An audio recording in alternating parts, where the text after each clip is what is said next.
Welcome into Carps Corner and spring ball for Ohio State. Much of the Midwest, much of the nation is wrapped up. And so Ohio State had their spring game on Saturday, sandwiched in between a Good Friday and Easter Sunday. Got dressed up, got the nice little tight duds on, lavender coat to match. Feeling pretty good going to church on Sunday with that. But a lot of big news in the NFL. Going to do a whole Ohio State spring game breakdown. We'll do that later in the week. That's going to require its own separate show with that. But there's a lot of news in the NFL, and it's amazing to me. I mean, this should be the quiet point of the NFL. It's right before the draft, and the draft is coming up quickly. You know, a lot of people ask me sometimes, favorite draft stories, what's going on, how do you kind of manage, the stuff around the draft. And, like, everything's pretty much in the barn right now. It's say Hayes in the barn. You've had pro day, you've had your all-star games, you've had your most of your visits, you've had any workouts, you had the combine, all this stuff. And so the basic news for the players at this point in time is don't do anything in the next week or two to hurt your draft stock, because you can't help it. At this point in time, you can only hurt it. And I had someone ask me, I was doing a radio show the other day, what's this last 2 weeks like? I'm like, hey, if agents could just take their players and ultimately like tie them up to their house and say, don't leave, don't post anything on social media, just sit in there so you don't get in trouble, that would be perfect. Because the last thing we need is a Laramie Tunsil video coming out the day of the draft or something else like that, or getting arrested, getting a DUI, anything for a team to say, gosh, this guy, he was about ready to punch his ticket. And look at what he's out there doing now, making some foolish decision. You're getting some sort of, altercation, fight, whatever it might be, no matter how minor, it's something that can always hurt you. In the NFL, that's what they do. They're not looking for reasons to draft you. They're looking for reasons not to draft you. And so with that, you have to understand, obviously, the severity of the situation and how important it is right now to make sure that you obviously stay out of trouble and you do all the right things and you ultimately say all the right things over these next couple of weeks as you're doing interviews and not making a fool out of yourself or your agent. I had a joke with one of the people in my agency. Jimmy Sexton was my agent while I was playing. And coming out, I was going to talk to some of the people in the office. I'm like, how great would it be, like, the night before the draft, if I give him a call at like 2:30 in the morning, sound drunk, make it sound like I just got arrested, got a DUI, to really like get his blood going. And they didn't, no one else in the office thought it was all that funny. I thought it'd be hilarious, to put him in a situation like that. He goes, listen, it's the amount of stress that you would add into his life at that point, even if it's for a couple seconds, like, you don't want to give the man a heart attack. So be respectful of it. But I thought it would be really funny, nice little entertaining joke to kind of throw around there. So, right now, guys, stay out of trouble. That's the message. Like, you're home free. You've done everything you can do. Nothing you can do to help, only you can do to hurt. And so if there's ever a time to stay in your room, stay at your apartment, stay at your house, not leave, get out. I mean, if you're going to go anywhere, be safe. Don't let anybody aggravate you or do any of those things. Like, just stay away from all of it. That now is the time. So we got the draft coming up, which will be big. Plan on going out to Vegas. So hopefully maybe do a show out there, do a couple things and make sure it's kind of exciting and a lot of fun. Some news here came out this week about Baker. And he sat down last week and got, in this podcast, name doesn't even matter, but, had some interesting comments about it that we'll get into and we'll dive into. But, the Baker narrative, it's really interesting how, his ebb and flow in Cleveland and how it's gone. I feel like he was always the guy there that everybody loved him because he was that underdog. He's always had that underdog mentality. That's what I always have been gravitated to him by, is, that mentality where he was always going to prove everybody wrong. And he spoke about that, like, hey, when first you're not going to get a scholarship here, you're not going to be a starter there, or this and that. And he was always trying to kind of bust through and be able to break through and to have that high level success. But then all of a sudden what happens is you have to be able to change your mentality and you have to be able to change your thinking. And Baker, in his mind, he was still always the underdog, and that's great. He's the undersized quarterback. He's got a big heart and he plays with a ton of emotion. I get all that. And I absolutely love all that. But the problem was then is that he, for a long time, was never really expected to succeed. There was never the expectation for him to get that job, to win a starting job or to get a scholarship or to be a Heisman Trophy winner. And then ultimately he's number one overall pick in the draft. But then once you have those things, the expectations, then they ultimately change. And so that's what he has to understand. He's never really adapted to that.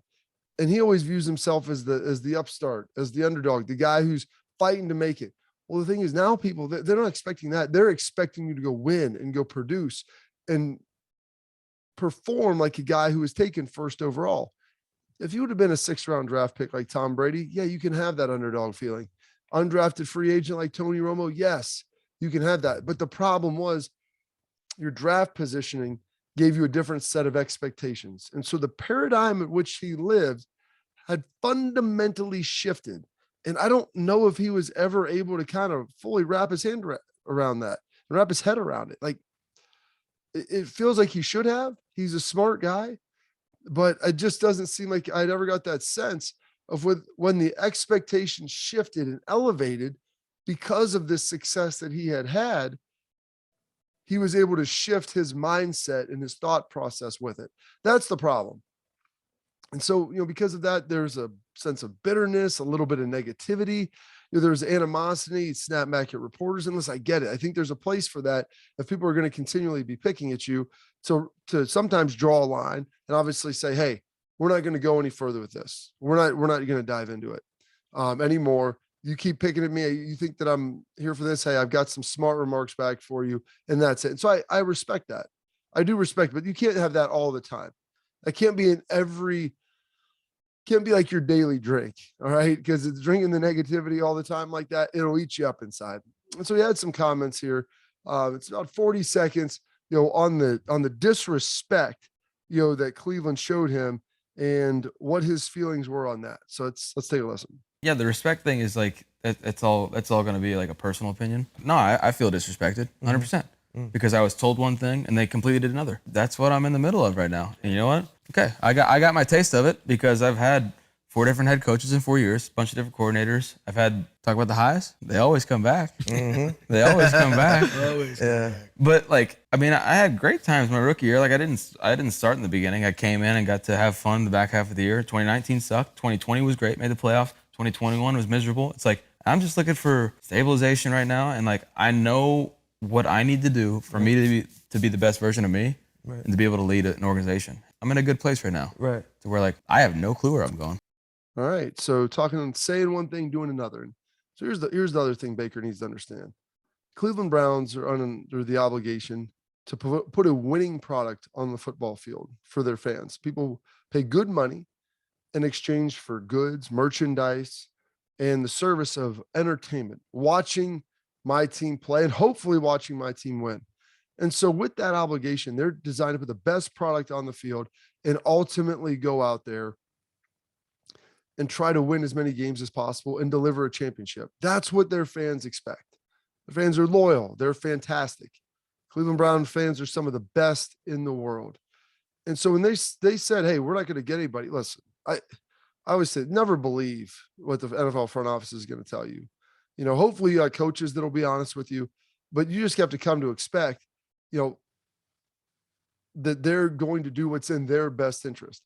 I don't know if the Cleveland Browns fully thought they would be able to get Deshaun Watson. I do know that obviously they thought they were going to go make a strong push and make a run at him.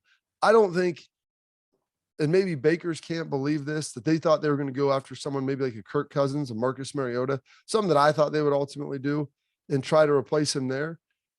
And I think it was probably Watson or bust. They're going to swing big and swing for the fences. If we can't get him, then Baker, you are our guy. But we're not going to bring in someone to compete with you. If we bring in someone, it'll be someone to ultimately replace you. And that's ultimately what happened. And so I don't think the Browns front office, I don't think the Browns brass was lying about that. I don't think there was any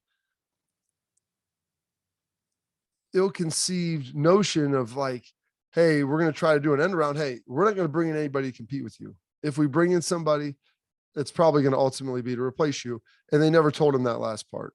Or maybe they said they probably should have gave him a heads up that we're going to go talk to Deshaun Watson. But if he's going to sit here and like when he bristled and got upset, the fact that they went down and visited with another quarterback, like, dude, the Deshaun Watson has been highly successful in the NFL. He's had some tumultuous stuff, obviously, with his coaches, coaching staff, the ownership group, everything that's gone on down there in Houston. So he's dealt with some things and he's gone out and succeeded. And listen, we're not going to get into the off the field stuff and all that, but just simply on field right now, hey, he's gone through a lot and he's managed to have some success. So you know what? Like, it can be done. They went down there and ultimately got him. And I understand why Baker feels a little bit jilted and a little bit slighted, but then he goes on also in the podcast and drops this out here. And this is the thing that bothers me, because Baker, I think the reason why there's so many Browns fans that still love him, is he personifies the blue collar working man. Like, there's so many things that I love about Baker Mayfield, and that was one of them. The fact that, I'm going to go out and play injured. I'm going to be tough. I'm going to embody the soul of the city of Cleveland. And with that, I mean, that's gonna allow the fans to kind of gravitate to you, maybe more than they would another guy. I'm from Oklahoma. I went to school there. From there, Texas. Like, I'm a guy from the middle of America, just like you. And so there's the relatability factor with that. But then he ultimately drops this, and this is something that, and he says at the end, he acknowledges that he shouldn't have said it. But let's take a listen here. You look at a bunch of other sad stories of, like, if guys don't play ball, then bad happens. Right. Like, that's their way out. And so when people are like so critical of it, it's like, these guys that's the way life's on the line. I would love to show up to somebody's cubicle and just boo the shit out of them. Yeah. And watch them crumble. 10,000 people. Now, I'm wrong. This guy sucks. I'm wrong for saying that. I'm wrong for saying that. Okay. Well, and then here's the other part. Understanding that you're playing in the NFL, Baker Mayfield. And that with that, and you're a quarterback, there's going to be a disproportionate amount of success that's tied to you and blame that's going to be tied to you. And yeah, people come to your work and they boo you. But when in the world did we get this notion that professional sports was going to be like any other workplace? And this is one of the things that I hear people talk. Well, you hear some of the things that are said in the NFL locker rooms and in meetings in front office. It's not sensitive. And it wouldn't fly in any other workplace. And I understand there's a lot of things like with sexual harassment, some of the stuff that went on. I'm not condoning, endorsing any of that. But the way people talk in a locker room and the way coaches talk to players and players talk to players, and sometimes even players talk to coaches, is different than any other place of work in America. You're going to have that for all sports, but especially football. That's a big team, a gladiator sport. There's going to be profanity. There's going to be aggressive comments being made. And yeah, is that going to fly, in any other office place in America? No, but this isn't a typical office place. And with that, when you go out and you work in public, people do stand there and they ultimately do boo you as well. There is that element of it as well. They can boo you. They can say mean, nasty, and vile things. I don't recommend it. I don't think it's appropriate, but I don't mind, booing. Hopefully you're not getting insanely personal with some guys and saying some things that are awful, but say, I wish I could go to somebody's workplace and boo them. Like, it sounds really tone deaf. Some guy, someone that's making 50 grand, is putting their hard-earned money out there and sacrificing that, like not maybe going on a vacation or not doing this, not maybe buying that new car, not getting a little bit bigger house, and sacrificing those things to ultimately buy season tickets or to buy a jersey or to come watch you play. Like, that's where the tone deafness and the insensitivity. And I think Baker got that. And I think he said it and he's like, oh, as it's coming out, you realize that. But NFL is not like a normal workplace. And so with that, there's going to be, different expectations for everything that comes with that. And I thought that he gets that. And I think that he ultimately did, but I just don't like seeing him go full scorched earth here on the way out of Cleveland, in a city that I think has really enjoyed him for the most part. And I think, he enjoyed it there for the most part, outside of the fact that it was a little bit of an up and down rocky roller coaster with coaches and front office and everything else. But that's probably, I would imagine, the last we'll be talking about Baker until he's ultimately traded or released. I would think you can't be certain, you can't be sure, but it sounds like that would ultimately be the case. Now, with that, Ian Rappaport of NFL Network is now targeting a likely destination or a landing point for Baker Mayfield. Baker alluded to in that podcast, he thought it would be Seattle. Talking to some people around the league, I didn't think the Panthers were in play for him at all. The only way I thought the Panthers would be in play is if the Browns ate a significant portion of his salary. And so maybe that's going to be the case. Maybe so the Browns can control where he ultimately goes. They'll eat a decent chunk of his salary, and maybe the Panthers throw back a 6th-round pick in return. Say, all right, you're going to eat 15 of that 18 or $19 million, and we got a quarterback that could potentially be our starter for $4 million. I think Baker has the ability to still go on and be a good starter in the NFL. And if you look at Carolina, they're probably sitting here trying to figure out, all right, well, we missed on Stafford the year before. We missed on Watson this year. We've got to get somebody in here. Tepper's their owner is not a patient man, and they've built a pretty quietly a pretty good roster, sneaky good roster, but they just need to be able to get a quarterback down there. And with that roster, we're talking about that has McCaffrey in there. One of their star free agent acquisition a year or two back, Robby Anderson. So as Ian Rappaport puts this out, and it's been linked there, Robby Anderson puts in the Instagram feed, I believe, in the comments, a no with about 3 or 4 O's, and post that in the IG. So obviously Robby Anderson, not a fan of Baker Mayfield. It'll be interesting to see how uncomfortable this situation will become should Baker Mayfield ultimately get traded to the Panthers. And I'm ultimately curious of whether or not the Panthers pull the trigger on this. There's not really anyone, I think, great in the draft that people are looking at that says, hey, this guy is a surefire, can't miss product. And he's a guy that we feel like he'll be able to come in and play pretty well and play effectively, maybe in his first or second year. And so with that, Baker might be a good guy that you throw a little flyer out to. And heck, if he leads you to 9-7 or 9-8 now, or 10-7 or whatever it is, and you have a chance to get in the playoffs, NFC's not nearly as loaded. You still got Aaron Rodgers. You got Tom Brady in the division down there in the South, but Atlanta's in a rebuild. New Orleans, they're going to be trying to figure this thing out without Breeze still, and with Winston, and without Sean Payton. But maybe you got a shot to get in the playoffs. And if that's the case, then maybe Baker ultimately has his resurgence and can have some success down there. I like Matt Rule as a head coach.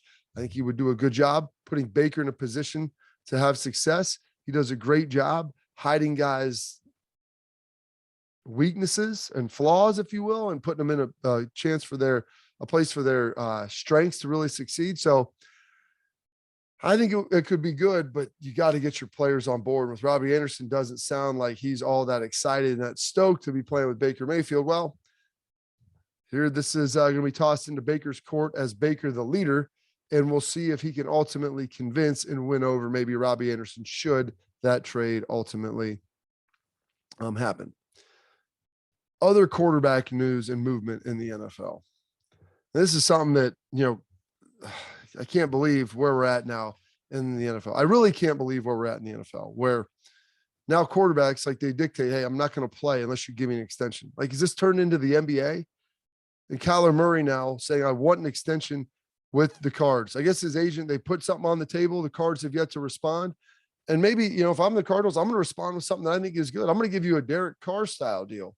Like, if he thinks he's getting, a Deshaun Watson type deal, I don't think I can get there with Kyler Murray yet. Yeah, he's been to a couple of Pro Bowls, and I still have. I can't believe I still have this.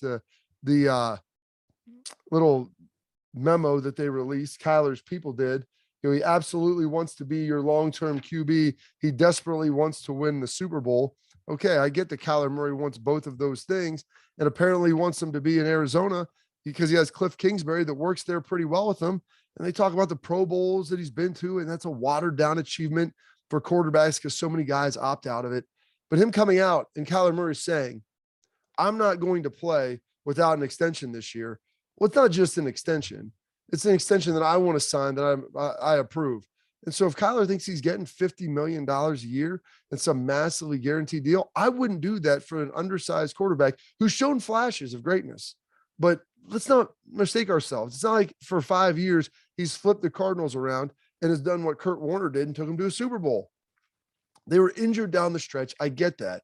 Hopkins was out. Watt was hurt. They had all these different problems. They limp into the playoffs and get smoked. I'm not putting all that on Kyler, but I also can't give you credit for that because we didn't have that success. We're trying to build this team around you and put you in a good spot.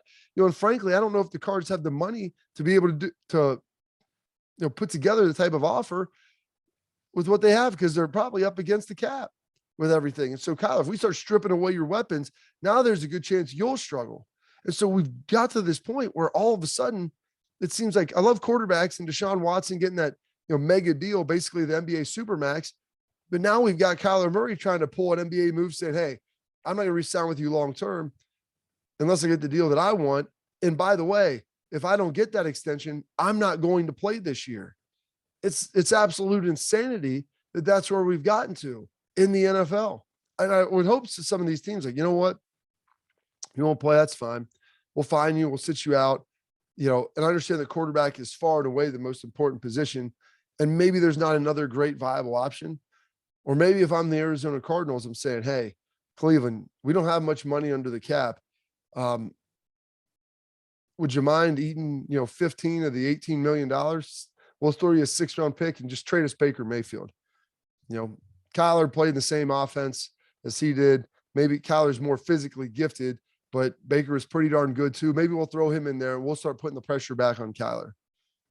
Maybe Baker, who I would imagine, even though those guys, played together, same school, there eventually becomes no loyalty among thieves. And if Baker thinks he could go there and resurrect his career, well, that would be ultimately very interesting to see how Kyler Murray and his camp would handle that. But Kyler Murray, the other thing that they talk about, like his lack of leadership, he's not a really demonstrative person. I believe that he wants to win. I believe he plays really hard. And I think Kyler Murray's a likable guy. But as an NFL quarterback, you have got to be the alpha dog in the room at all times. And, as the team begins to transition, like that has to happen for Kyler. And from people that I've talked to in league circles, you don't really get the sense that he has that type of personality. Like if that's like embedded and ingrained in ultimately who he is as a dude. And so with that, you're like, yeah, there's some good things. You're really skilled. You're really talented, but we haven't really gotten over the top with you. Are you the guy to get us over the top? Well, we're not sure. We think so, but we haven't really seen the proof yet. Now I know things got hurt, things happened, and there was injuries and all this other stuff last year, but I can't give you credit yet for achieving something that we haven't done. And you want us to pay you like that. And I can't do it. I absolutely can't do it. So that's it's a big deal. Something that they're going to be battling and they're going to be working through. So who knows what's going to happen with the Cardinals. They'll probably end up caving. And I'm curious to see the deal they ultimately give Murray. Like I said, he's good. I don't know if I've seen enough of a body of work to go full on in with him, but we'll see what happens. Because if you don't have a quarterback in this league, it's really, really tough to win. And that's not hard-hitting analysis, and that's not breaking news. Lastly, to wrap up, Nick Saban. And he's become like, the czar basically of anything in college football. Him and Dabo Swinney, they've won obviously a ton of titles as of late, especially with the plate tectonic shifting around with NIL and, transfer portal and all this different stuff. Like, what do those guys think about it? And I like name, image, and likeness. I don't necessarily love it for recruiting and how it's being implemented. And I think Saban is in the same boat. And so, I'll throw this up here on the screen. Next quote: the concept of name, image, and likeness was for players to be able to use their name, image, and likeness to create opportunities for themselves. That's what it was. But that creates a situation where you can basically buy players. You can do it in recruiting. I mean, if that's what we want college football to be, I don't know. You can also get players to get in the transfer portal and see if they can get more someplace else than they can get at your place. So that's the problem with this is, hey, I had a great year as a player, been pretty good. I'm at a school that I like, but I'm going to hop in the portal just to see what other coaches are out there and saying, hey, I made, 25, 50 grand. Well, hey, you know what? You're way better. We'll get you 150 grand. Come over here. You can play right away and not sit out. So I know people think Nick Saban is all like sour grapes with this. Oh, NIL, recruiting, portal. You can buy a team. Nick Saban buying teams for years at Alabama, whatever. You can say all these different things. But what is true, Nick Saban said, hey, when you start going to the college football playoff format, bowl games will become irrelevant. Guys will begin to sit out, and it's just going to happen. Happened at Alabama and happened in other places. That was real. Start talking about, college football offenses. Hey, we're going to see tons of scoring, this and that. I don't necessarily like the way the game is played with the hurry up tempo and all this other stuff. All right, well, you know what, Nick? He transitioned off that, went and had a lot of success, and ultimately went and dominated as well. Like, Nick Saban has no problem adapting to what is happening. He'll adapt. But I do believe that he loves college football for what it is. And then he's trying to say, hey, we probably need to put some constraints around this. He's not offering solutions, but saying that the current model is unsustainable. And that's real. And so hopefully there'll be someone that'll begin to look at this. And maybe hopefully Greg Sankey will hear this and say, hey, because he's the guy that can lead the charge with this. And I would like to believe that they can find a way to still make name, image, and likeness work, still allow guys to have player mobility and flexibility to a certain extent, but put some constraints around it to make sure college football is a viable product and it's something that just doesn't spiral out of control. Because that's kind of where, it seems like it's going right now. Like, you're watching this college football and everything that's happening and the recruiting and the portal and NIL and all these things over the last year and change.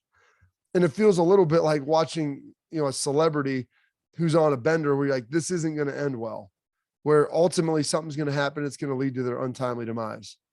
And that's what's really disheartening. I think Nick Saban knows that. He understands that. He appreciates that. And so hopefully the powers that be will see that and say, hey, we need to figure out a better solution. Nick can win in any environment. I mean, he's like a cockroach, dude. He's been successful and thriving through many different iterations, ground and pound, murder ball on defense. All of a sudden, now we're just going to open up, throw all over the place. Like, hey, we can get guys out of the portal. Hey, we can do NIL. We can do it in the college football playoff. We can do it in the BCS match. He can do it anyway. But I think he has an idea of how he views the best way for it to be and how it should ultimately look. And that's, I think, where we ultimately need to get to for college football. So thanks for watching. Keep subscribing, comment, any questions you have. We'll get to all that stuff. I'll put shows around together, just answering all of your questions. BCarp3 on Twitter, Bobby Carpenter with the real numeral 3 on Instagram. Keep following, liking the YouTube. Like I said, the more success I have with this, the easier it ultimately becomes to do. And more fun it is too. And the more interaction I get to answer questions and make sure everybody's getting hopefully the insight and knowledge that I can provide. And hopefully it's something that they enjoy and it's bringing a little entertainment into your life. So thank you again for this edition of Carps Corner.